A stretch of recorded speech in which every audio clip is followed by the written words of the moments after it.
Eh, ano yung pinaka naging ano, yung what you call this, yung driving factor mo na in spite of the obstacles na pinagdadaanan mo, in spite din sa mga hurdles na sinabi mo sa akin, kapatid mo, kabarkada mo, mga nakapaligid sa'yo, lahat hindi naniniwala.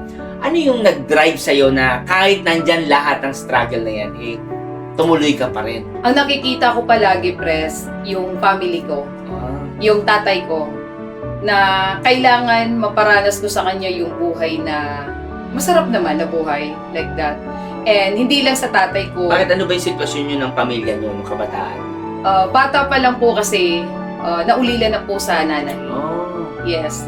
And yung tatay ko, naging ina at tatay sa amin. Siya na yung nanay at tatay nung panahon nyo. Opo. So, sobra po siyang siya po yung inspirasyon ko na tinawid niya kami sa 5 magkakapatid. Tinawid niya kami. So, sabi ko sa sarili ko, Papa, someday, lahat ng sacrifices na ginawa mo sa amin, masusuklian ko din.